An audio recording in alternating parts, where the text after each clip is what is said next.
यदि दोस्तों आपने भी मुख्यमंत्री युवा स्वरोजगार योजना में जो लोन के लिए अप्लाई किया है और आपका फॉर्म है वो अप्लाई हो चुका है और अब आप सोच रहे हैं कि अप्लाई होने के बाद में अब आपको क्या करना पड़ेगा, तो दोस्तों आपको कुछ करने की जरूरत नहीं है। इस वीडियो को एक बार ध्यान से देख लेना है, आपको पूरा डाउट क्लियर हो जाएगा। आपको लोन मिलेगा और कैसे मिलेगा, यदि नहीं मिलेगा तो क्यों नहीं मिलेगा, सारी जानकारी इस वीडियो के अंदर बताने वाला हूं।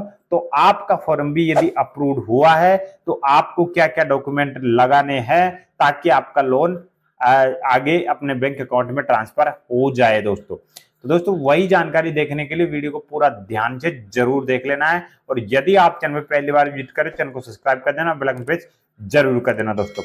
आप दोस्तों पहली एक बात बता देता हूं कि आपने जो मुख्यमंत्री युवा स्वरोजगार योजना के तहत आपने फॉर्म अप्लाई कर दिया और फॉर्म अप्लाई करने के कुछ टाइम बाद में है आपका फॉर्म है वो सेंडबैक भी आ सकता है, तो आपको चेक करते रहना है। यदि आपका सेंडबैक आ गया है तो आपको वापस से डॉक्यूमेंट अपलोड करने हैं और जो सेंडबैक में जो आपसे जो डॉक्यूमेंट मांगे गए हैं वो अपलोड करना है। और सेंडबैक यदि नहीं आया है और आपका फॉर्म अप्रूव्ड हो गया है तो दोस्तों ये वीडियो उनके लिए है दोस्तों। तो दोस्तों जैसे ही आपका फॉर्म अप्रूव्ड होता है तो आपके पास सबसे पहले जो भी आपने मोबाइल नंबर दिया हुआ है उस पर बैंक मैनेजर का, जिस भी बैंक से आपने आपका लोन अप्रूव होगा तो उस बैंक से आपके पास में है वो मैसेज आएगा और जो भी बैंक ये लोन दे रहे हैं ना उसी बैंक से आएगा दोस्तों।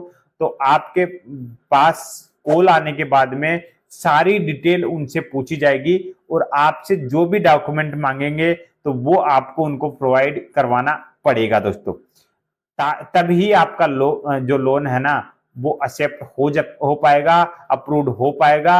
आगे से जो भी लोन की राशि है वो आपके बैंक अकाउंट में ट्रांसफर की जाएगी।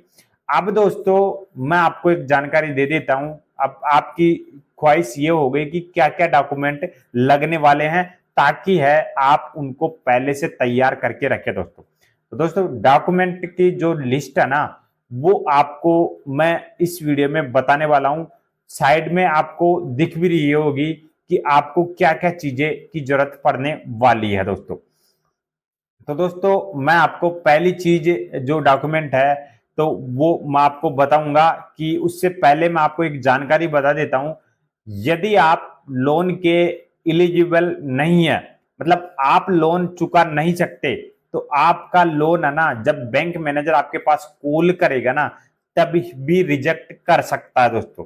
तो दोस्तों जैसे ही आपके पास यदि लोन लेना ही है, आपको लोन की सख्त जरूरत ही है, तो आपको यही काम करना है कि बैंक मैनेजर को फोन पर कोई ऐसी जानकारी बिल्कुल भी आप प्रोवाइड ना करें ताकि उनको ऐसा लगे कि हम ये लोन है वो चुकती नहीं कर पाएगा दोस्तों। ऐसा बिल्कुल भी उनको नहीं लग सके, तो ऐसा आपको उनके साथ बातचीत करनी है। अब दोस्तों डॉक्यूमेंट हो जाते हैं, यदि दोस्तों बात करते वक्त है वो आपका लोन है ना वो रिजेक्ट करेंगे ना तो आपसे कुछ भी चीजें मांगने को तैयार हो जाएंगे जो आपके पास उपलब्ध नहीं है दोस्तों।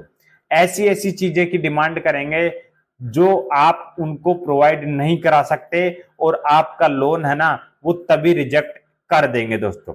तो दोस्तों आपको फोन पर बात करते वक्त ऐसा बिल्कुल भी नहीं करना है। जो भी जानकारी वो पूछे तो वो उनको आपको प्रोवाइड करवाने के लिए आपको यस बोलना है दोस्तों। जब आपको डॉक्यूमेंट बैंक में अपलोड करने के लिए बोले तो पहली बात मैं आपको बता देता हूं कि आपको क्या क्या डॉक्यूमेंट तैयार करके रखने हैं ताकि आपका लोन है वो आपको मिल सके दोस्तों। जो भी आपके पास कॉल आता है तो उसके माध्यम से आपको पता नहीं क्या क्या डॉक्यूमेंट लगने वाले हैं, लेकिन जो लगते आ रहे हैं और जिन्होंने मेरे से पूछा है और मैंने है किसी बैंक में जाकर ये सारी चीजें हैं वो ट्राई की है। कई लोगों ने लोन के लिए अप्लाई किया है, तो कई लोगों के लिए जो रिक्वायर्ड होते हैं ना वो डॉक्यूमेंट की लिस्ट मैं आपको बता रहा हूं। तो वो डॉक्यूमेंट की लिस्ट है, मैं अपने मोबाइल में आपको देख के बता रहा हूं दोस्तों। मैं अपने मन से है ना जो आपको कुछ भी नहीं बताने वाला दोस्तों। तो दोस्तों जो डॉक्यूमेंट की लिस्ट होने वाली है, आपको सिर्फ 4 डॉक्यूमेंट लगने वाले हैं।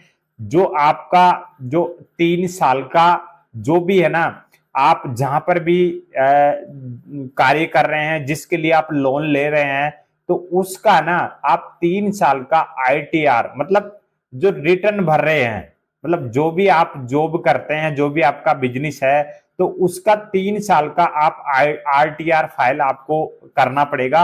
उसके जो फोटोकॉपी है वो आपको यहाँ पर लगानी है दोस्तों। 3 साल का जो भी आप कर रहे हैं, जो काम कर रहे हैं, और उससे रिलेटेड ही आपको लोन लेना है दोस्तों।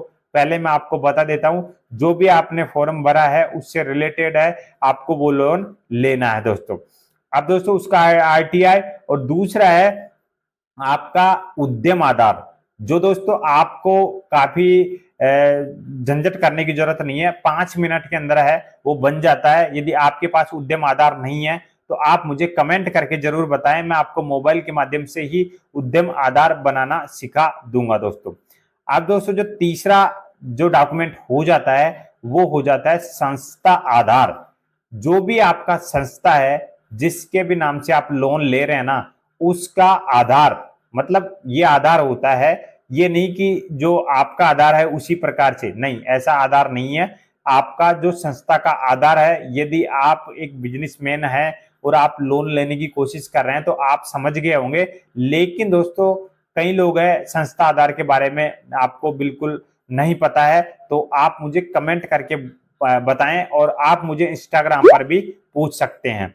और जो तीसरा है आपका आधार कार्ड और पैन कार्ड, ये 4 डॉक्यूमेंट लगने वाले हैं। और इन 4 डॉक्यूमेंट के अलावा ऐसे डॉक्यूमेंट होंगे जो आप यदि प्रोवाइड नहीं भी करा सकते ना, तो भी आपका लोन है वो आपको मिल सकता है दोस्तों।